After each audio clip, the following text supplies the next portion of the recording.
Hello મિત્રો, જય માતાજી. કેમ છો બધા? તો મિત્રો વ્લોગની શરૂઆત મેં કરી દીધી છે. લેટ થઈ ગયું છે પણ કંઈ નહીં, તમે જ્યારે પણ કરો ત્યારે પણ વ્લોગ બનાવો એવું છે. તો મેં હમણાં થઈ ગયા છે બહાર અને બધું ઘરનું કામ પતી ગયું છે. તો હમણાં મેં વ્લોગની શરૂઆત કરી છે. તો મિત્રો તમે મારા વ્લોગને એન્ડ સુધી જોજો અને મારો વ્લોગ કેવો લાગ્યો કમેન્ટમાં જરૂરથી જણાવજો. એન્ડ સુધી વ્લોગ જોઈને પછી જણાવજો કે મારો વ્લોગ કેવો લાગતો છે તમને. તો મિત્રો હમણાં છે ને આજનું રૂટિન એવું છે કે હમણાં તો આજે તો કંઈ વાતાવરણ એવું છે કે થોડીક વાર તડકો, થોડીક વાર વાદળ આવે ને હમણાં થોડીક વાર વરસાદ આવે એવું છે બધું. તો ખેતરમાં જવાનું કંઈ હમણાં નથી.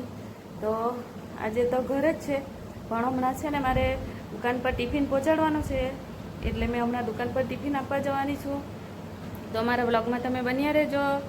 અને ટિફિન તો રોજના આપવા જવા જ પડે, કેમ કે નહીં આપવા જાઓ તો સવારે ભરી આપો તો પણ ચાલે પણ બની તો જાય થોડું ઘણું. પણ મને એવું થાય કે થોડું ગરમ ગરમ ખાવાનું મળે એટલે મેં બપોરે જ બનાવું. 2-3 માણસ હોય એટલે બપોરે ફટાફટ ખાવાનું બની ગયું છે હમણાં. તો હમણાં હવે મેં ટિફિન પહોંચાડવા જાઉં દુકાન પર. ત્યાં સુધી બન્યા રહેજો, પછી તમને પાછી મળું. મિત્રો સાંજના થઈ ગયા છે 6 જેવા થઈ ગયા અને મેં પાછું હવે રસોઈ બનાવવાની તૈયારી કરું. બપોરે તો દુકાનમાં ગયેલા, દુકાનમાંથી આવતા બહુ મોડું થઈ ગયું, 3 વાગી ગયા. એમના એક ફ્રેન્ડ આવેલા, એ લોકો સાથે એ લોકો ગપ્પા મારવા લાગેલા તો મોડું જઈમાં 2 વાગી જઈમાં તો આવતા મોડું થઈ ગયું. એટલે પાછી દુકાનમાં ગઈ.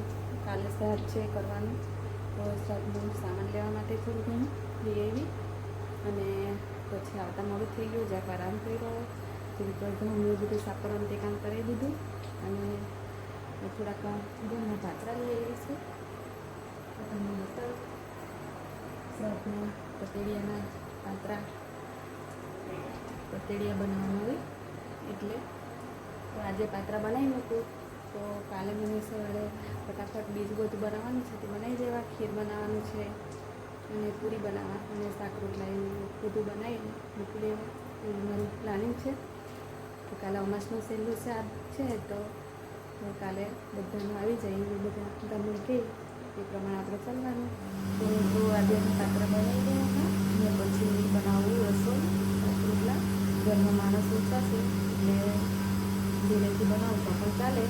તો મેં પાત્રા અને પછી તમને પાછી મળું રસોઈ બનાવવાનું.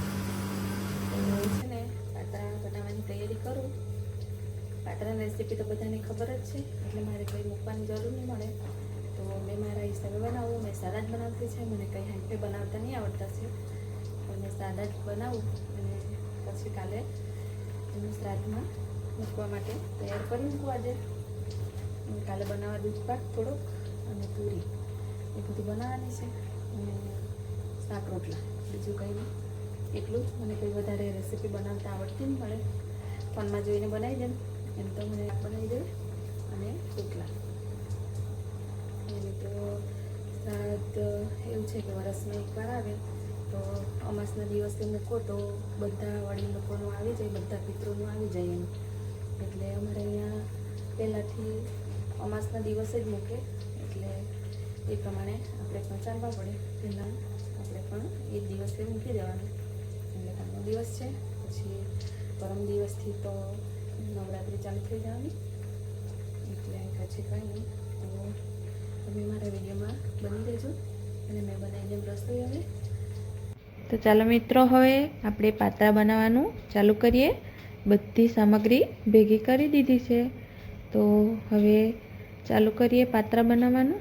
ને મેં ચાલુ કરી દીધું છે પાત્રા બનાવવાનું. બધાને રેસીપી ખબર જ છે એટલે મેં કંઈ વધારે બતાવતી નથી. મારા હિસાબે મેં ફટાફટ બનાવતી જતી છું. તો તમે બન્યા રહેજો મારા વ્લોગમાં.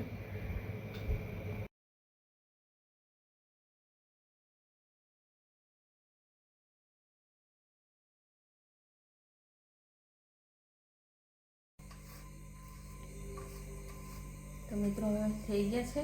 આ ડબલ મૂકવાનું કારણ એવું કે આ નાના પાત્રાને એટલે ડબલ મૂકીને બનાવી દેવાના તો મોટા થઈ જાય એમ. મોટો પડો વળી નહીં, એટલા હારવા ડબલ મૂકવા પડે.